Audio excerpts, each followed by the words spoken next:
Olá a todos, sejam bem-vindos a mais uma aula de neuropsiquiatria. Como foi possível ver na aula anterior, falamos um pouco sobre a história da psiquiatria, como as pessoas que tinham transtornos mentais eram tratadas pela sociedade. Foi possível conhecer um pouco sobre o CAPS e qual a função de cada tipo. Falamos um pouco sobre alguns tipos de terapia e agora daremos continuidade ao nosso assunto. O ser humano, como sabemos, ele é um ser social, que desde quando nascemos já estamos inseridos em grupos. Grupos esses por escolha própria ou por imposição. Quais são esses grupos de escolhas próprias? Exemplo, amigos. E por imposição, grupos de trabalhos, familiares. Essas pessoas juntas, elas são capazes de nos influenciar.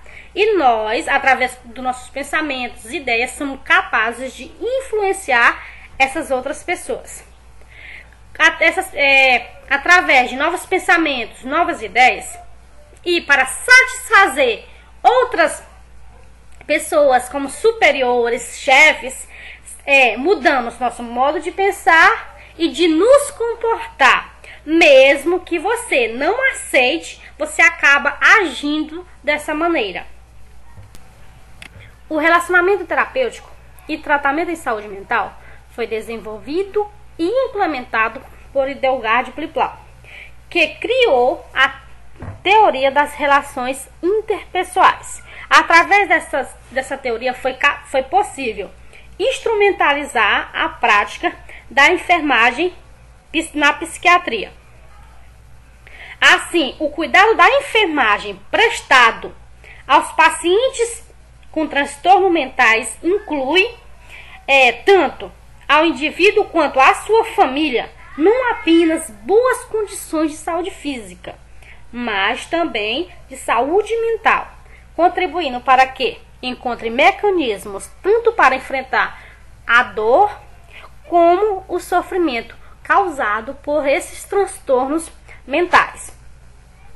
O relacionamento terapêutico, ele é dividido em autoconhecimento, capacidade de amar e ser amado, aceitação e não julgamento, dependência aceita, interdependência e independência, empatia e envolvimento emocional, confiança e respeito mútuo.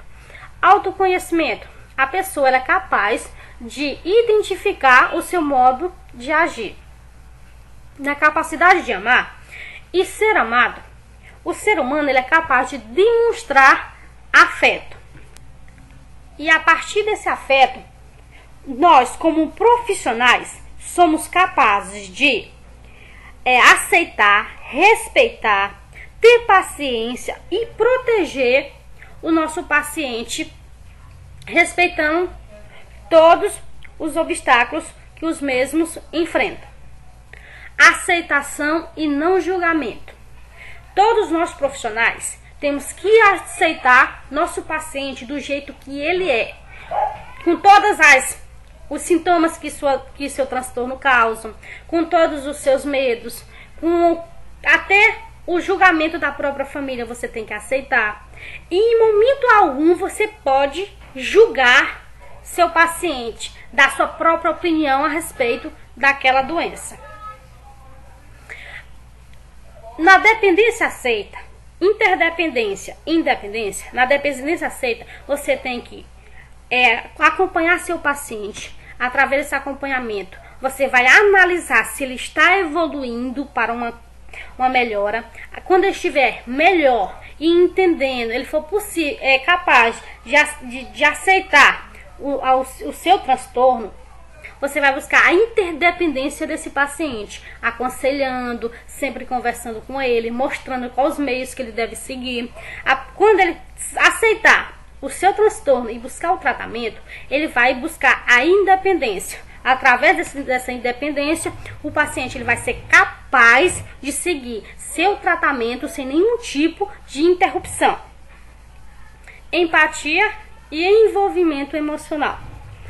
Todos nós devemos ter empatia por nossos pacientes. Sabemos que os mesmos sofrem sofrem tanto preconceito. Através desse preconceito, eles acabam se excluindo, eles acabam se sentindo mal.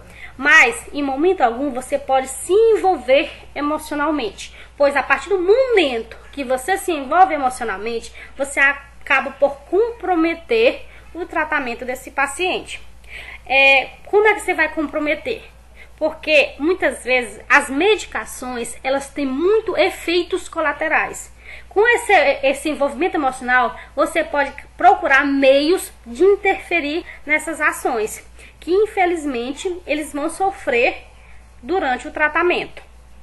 Confiança. Em momento algum, você pode quebrar essa confiança com seu paciente. Quando você conquista essa confiança, ele vai conversar com você, ele vai fazer um tratamento correto, ele vai sempre buscar melhorar. Respeito mútuo. Sempre respeite seu paciente, pois se você respeitar o mesmo, ele vai lhe respeitar. Respeito e não se envolver em momento algum emocionalmente com esse paciente, sempre impondo regras tanto para você como para o seu paciente. O papel da enfermagem na psiquiatria. O campo de trabalho da enfermagem se expande e seu significado torna-se notável. Sabe-se que cabe a ela o cuidado e a promoção da ressocialização de cada pessoa, respeitando sua subjetividade. Nós, profissionais de enfermagem, devemos sempre buscar novos conhecimentos na área de saúde mental, pois quanto mais conhecimento você adquirir, um melhor acompanhamento de qualidade você vai poder dar a esse paciente. A partir do momento que esses pacientes estão em tratamento, eles têm uma estabilidade maior, eles voltam para a sociedade, eles são inseridos novamente na sociedade. É aí que começa o maior risco de uma recaída. Eles têm muita liberdade para novas substâncias, e sim, essas substâncias que não as medicações acabam por interferir nesses tratamentos. Os técnicos de enfermagem, enquanto profissionais de saúde, devem se munir-se de instrumentos que possibilitam melhor entendimento sobre a saúde mental, o que permitirá adequar os cuidados básicos. Através desses cuidados básicos, o técnico de enfermagem ele vai ser capaz de planejar e implementar ações direcionadas aos portadores de transtornos mentais, visando sempre a melhor qualidade na assistência desses pacientes. O tratamento das doenças mentais, eles são subdivididos em somáticos e psicoterapêuticos. Os somáticos, eles incluem terapias farmacológicas e eletroconvulsivantes. Já os psicoterapêuticos, eles são divididos em psicoterapia, as técnicas de terapia do comportamento e a hipnoterapia. O tratamento farmacológico, que faz parte dos somáticos, inclui antidepressivos, antipsicóticos, ansiolíticos e estabilizantes do humor. Alguns exemplos de antidepressivos podemos citar imipramina, a fluoxetina e o bupropion. Eles são usados principalmente para tratar a depressão. Já os antipsicóticos, como a clopramazida, o haloperidol e o tioxeteno, eles são úteis para as perturbações psiquiátricas, como a esquizofrenia. Só que já surgiram novos antipsicóticos, como a clozapina e o risperidona, que eles são úteis quando esses outros fármacos não respondem no tratamento desses pacientes.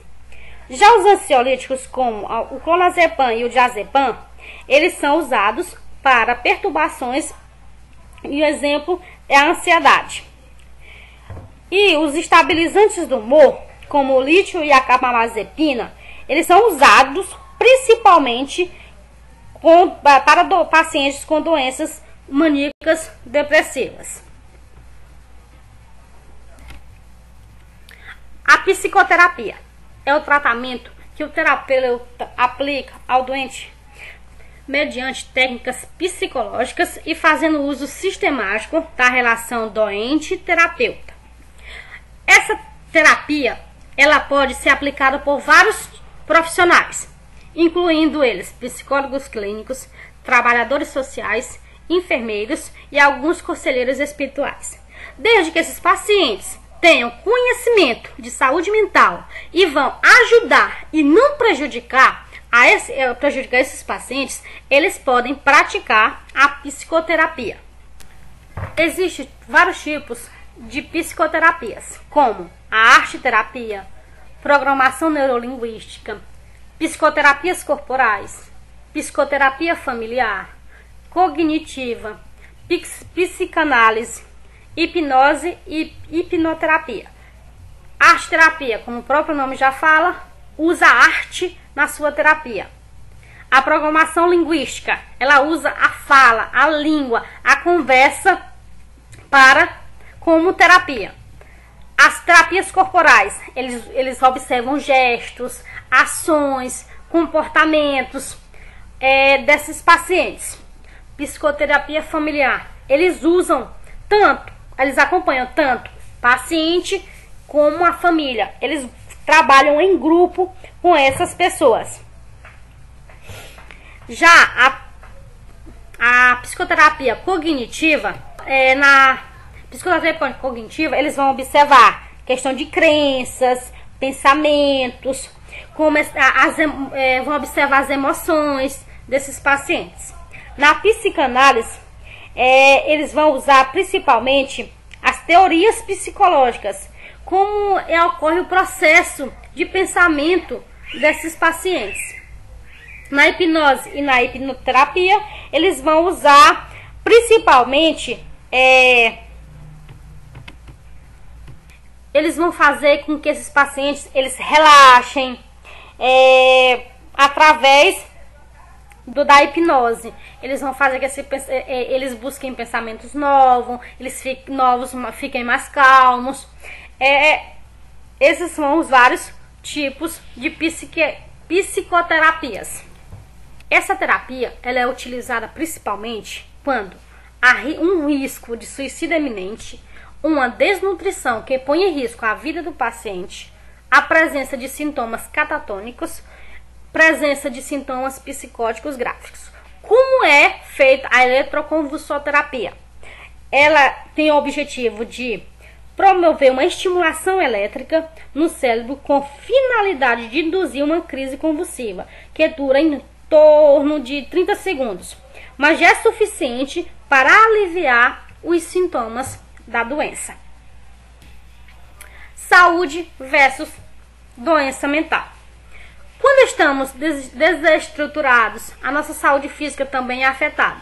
Muitas condições físicas são, na realidade, enraizadas em uma aflição psíquica ou em uma história de estresse que nunca foi cuidada. Nós, seres humanos, pessoas, sempre buscamos saúde. Mas qual a saúde que a gente busca? A saúde física. E esquecemos da nossa saúde mental. O estresse do dia a dia, a correria, as cobranças acabam por nos deixar doente mentalmente. Uma cobrança de um lado, uma cobrança de outro, acabam por nos deixar tão preocupados, que nossa mente acaba, no momento, não suportando tanta pressão e acaba adoecendo. É aí que devemos buscar tratamentos com psicólogos, desabafar, conversar com pessoas que sabemos que não irão nos julgar acerca desses problemas. Problemas de saúde mental e emocional. A maioria das pessoas que têm problemas de saúde mental pode superá-los ou aprender a viver com eles, especialmente se procurar ajuda na hora certa e não esperar o problema se agravar. O que é a maior questão hoje em dia e problema na saúde mental? Muitos adolescentes são diagnosticados precocemente, acabam por não ter mais nenhum tipo de sintoma e interferem o tratamento sem o desmame dessas medicações.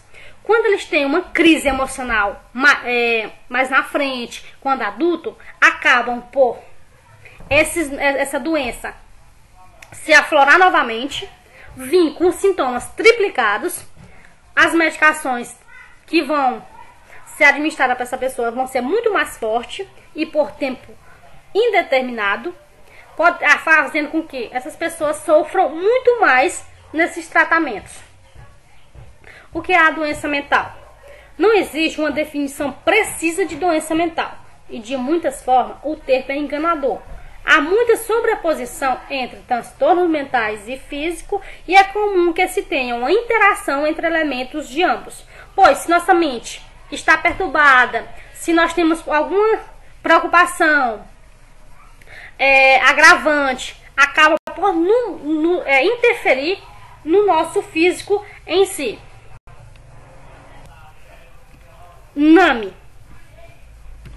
De acordo com o NAMI, que é a Aliança Nacional de Doenças Mentais Americanas, doenças mentais são distúrbios graves que causam alterações biológicas no cérebro e são debilitantes em diferentes graus. Os sintomas de doenças mentais tipicamente começam a aparecer na adolescência ou idade adulta jovem. Doença mental atinge cerca de 5% dos adultos e 9% das crianças e dos adolescentes nos Estados Unidos. Há muitos equívocos a respeito das doenças mentais.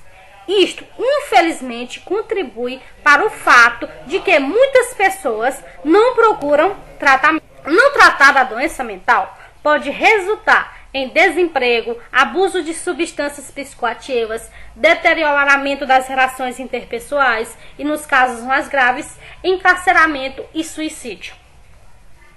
O fim de conquistar o estigma da doença mental é importante. Compreender que essas condições não estão relacionadas com caráter, inteligência ou vontade. Doenças mentais são doenças como quaisquer outras e com intervenções modernas são altamente tratáveis.